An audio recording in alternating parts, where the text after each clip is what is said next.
Just ট্রাভেলের সিলেট ভ্রমণের আরেকটি এপিসোডে আপনাদের সবাইকে জানাই স্বাগত। গত পর্বে আমি আপনাদের সিলেট ভ্রমণ দেখিয়েছি এবং হযরত শাহজালাল ও শাহ পরাণ রহমতুল্লাহের মাজার শরীফ ঘুরিয়ে দেখিয়েছি। তো আজকে আমাদের গন্তব্য হচ্ছে বিছনাকান্দি। তো বিছনাকান্দি যাওয়ার কতটুকু সময় লাগে, খরচ কত পড়বে এবং সাথে কী নিয়ে যাবেন সে সম্পর্কেও কিছু টিপস থাকবে। তো কথা না বাড়িয়ে চলুন শুরু করা যাক।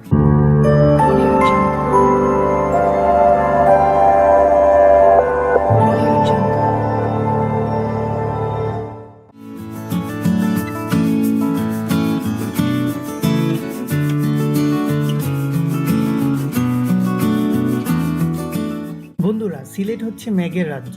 বাংলাদেশের সবচেয়ে সিলেটেই বৃষ্টিপাত বেশি হয়। তো সকালে ঘুম থেকে উঠেই দেখি যে গুড়ি গুড়ি বৃষ্টি হচ্ছে। তাই বলে কি আমাদের ট্রাভেলিং থেমে থাকবে? সেটা কখনো হতে পারে না। তার জন্য বৃষ্টিকে সাথে করে নিয়ে চললাম বিছনাকান্দির উদ্দেশ্যে। চমৎকার এক মুহূর্ত, বলে বোঝানো যাবে না। এত সুন্দর রোড, রাস্তাঘাটের চারপাশে চা বাগান, টিলা আর পাহাড় তো রয়েছে, যা দেখে আপনার মন ভরে যাবে।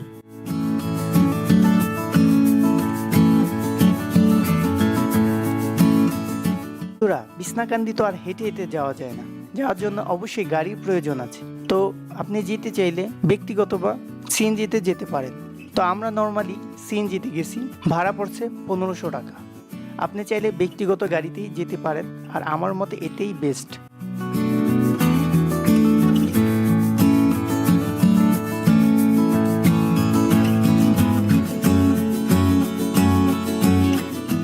বিছনাকান্দি যাওয়ার আগে অবশ্যই আপনাদের মোবাইলটি চেক করে নেবেন, দেখবেন চার্জ ফুল আছে কিনা। যদি না থাকে অবশ্যই চার্জ দিয়ে নেবেন, আর যদি পারেন সাথে অতিরিক্ত ব্যাটারি বা পাওয়ার ব্যাংক নিতে পারেন। আর অবশ্যই আপনার সাথে অতিরিক্ত এক সেট কাপড় নিয়ে নেবেন। আর বিছনাকান্দি ঘোরার সবচেয়ে উত্তম সময় হচ্ছে বর্ষাকাল। আমি সাজেস্ট করব বিছনাকান্দি ঘুরতে যাওয়ার জন্য বর্ষাকালে।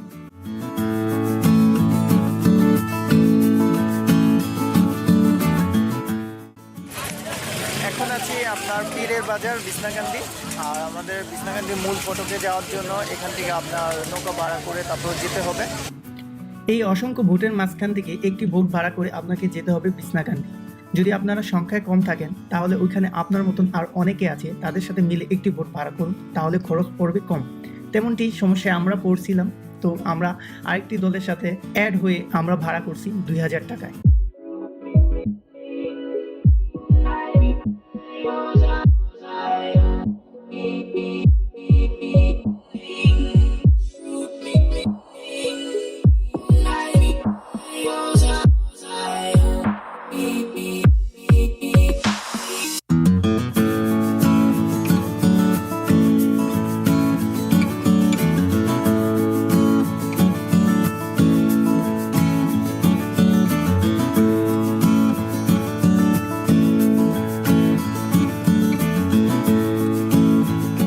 অপরূপ সৌন্দর্যের এই বিছনাকান্দি বাংলাদেশের সিলেট জেলার গোয়ালিঘাট উপজেলায় অবস্থিত।